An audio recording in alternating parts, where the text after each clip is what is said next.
Il est 20h03. Paris s'est imposé face à Monaco, 4-2 hier soir. 3e victoire de suite pour ce PSG qui a inspiré donc un avis à Walid Acharchour. Olivier Letan, c'est chapeau. Chapeau melon et bottes de cuivre, on dit. T'as déjà vu des bottes en cuivre? En Algérie, oui. Merci pour tout ça aussi, Walid. Merci pour le foot, mais pas que. Surtout les à côté. Ouais. Parce que le foot, c'est pas terrible. Non, mais on va retenter là, maintenant. Ouais, on va essayer. Avis tranché. Pour tenter notre chance. Vas-y. Non, oui, je voulais parler bien évidemment de la séquence du Paris Saint-Germain, moi, parce que c'était une très grosse séquence entre ce rendez-vous contre Salzbourg et le passage Lyon-Monaco en Ligue 1, après les 2 matchs nuls contre Auxerre immérités et contre Nantes, où ça avait été compliqué, surtout en deuxième période. On n'avait pas retrouvé un Paris Saint-Germain fringant offensivement. Luis Enrique était attendu, avec les remous aussi médiatiques, les ressentis ou les ressentiments? Ça dépend de la suite de la phrase.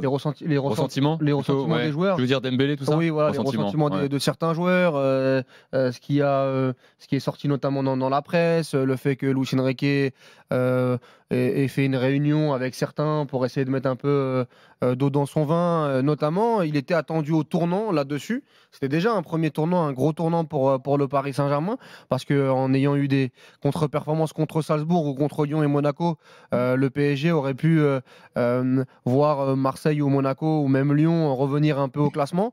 Et je trouve que la séquence du Paris Saint-Germain donne totalement raison à Luis Enrique et qu'il y a eu un rebond de la part de Luis Enrique. Je m'explique, sur certains choix tactiques notamment, le fait de passer à 3 défenseurs avec l'adaptation Joao Neves ou Arenza Emery pour essayer de donner un peu plus de liberté offensive à Nuno Mendes, même s'il a été blessé hier en cours de match. Je trouve que ça a été plutôt gagnant sur les dernières semaines. C'est Nuno Mendes qui marque contre Salzbourg, c'est lui qui est impliqué sur le 2e but contre Lyon.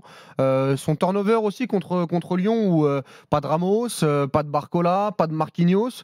Au final, on a une équipe du PSG qui est compétitive, avec un Désiré Doué qui joue à la place de Barcola et qui est très bon. Le choix Ousmane Dembélé aussi au poste de faux numéro 9.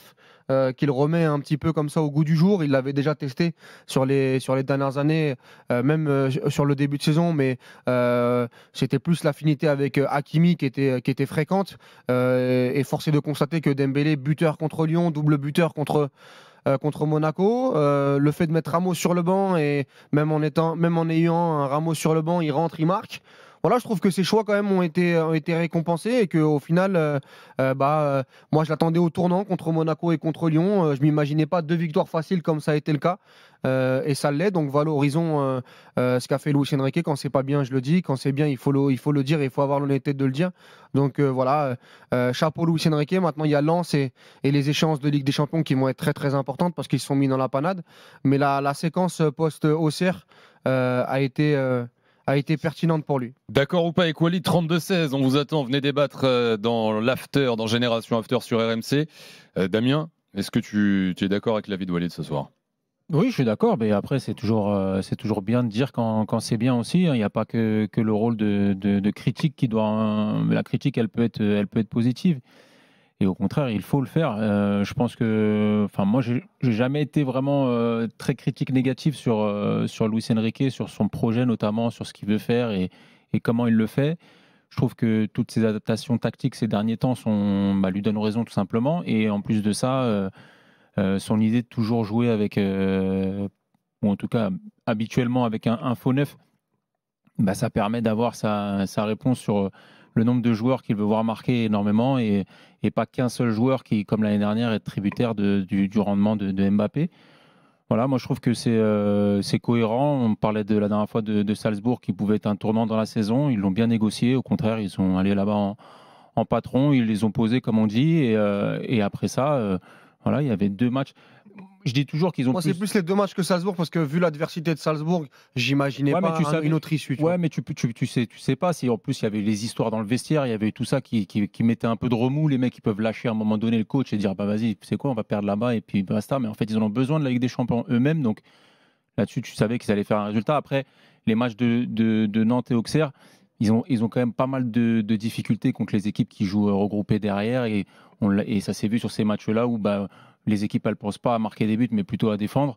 Et au final, quand ils jouent contre des équipes qui jouent, comme Lyon ou comme Monaco, ils font des grosses différences et ils s'imposent en taille patron. Donc aujourd'hui. Moi, je trouve que c'est bien pour Luis Enrique avant les fêtes. Il y a encore un autre tournant au mois de janvier avec City en Ligue des Champions. J'espère qu'ils répondront présent. Mais parce qu'il y a une exigence et une surexigence, moi, que j'assume autour du Paris Saint-Germain, et notamment, moi, c'est surtout les à côté, le discours de Luis Enrique. Bon, c'est pas très très grave si, entre guillemets, on gagne pas de titre, sa non-lucidité sur l'efficacité offensive, où parfois voilà, il noie le poisson, où il nous tourne un peu en bourrique. L'histoire de Nasser El Khelaifi ou de Luis Campos, même si on ne gagne pas le titre cette saison, même si on n'est pas dans les 24, c'est pas très très grave. Ça, moi, c'est des discours que je ne peux pas accepter, et peut-être que ça a conditionné mes avis et mes critiques. Maintenant, sur le terrain, il faut le dire, il n'y a pas que la Ligue des Champions.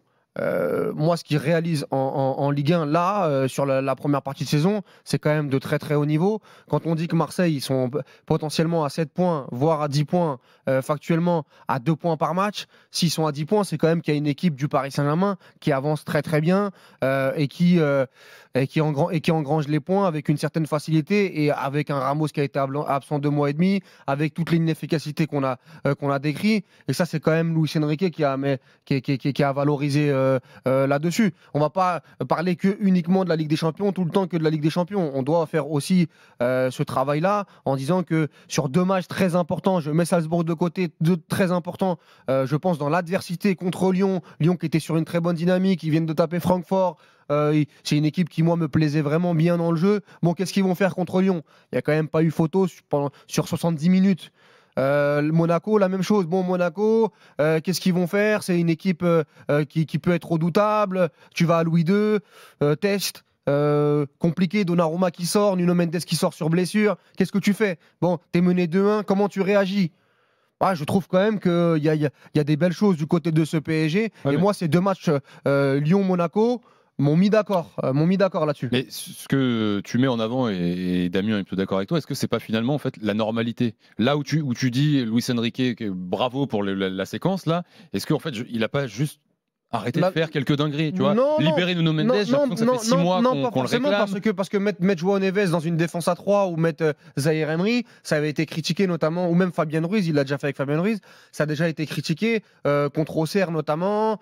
Ça aurait été critiqué s'il n'y avait pas eu les résultats notamment. Donc oui, bien évidemment qu'aujourd'hui être devant en Ligue 1, c'est normal par rapport au budget. Quand tu as une équipe comme Monaco qui perd Zakaria et qui doit se retrouver avec Magassa et Lamine Camara qui sont très très jeunes, et que de l'autre côté on a une équipe du PSG, bon bah si t'as pas Fabien Ruiz, tu vas avoir Warren Zaïre Emery. Si t'as pas Warren Zaïre Emery, tu vas avoir des solutions.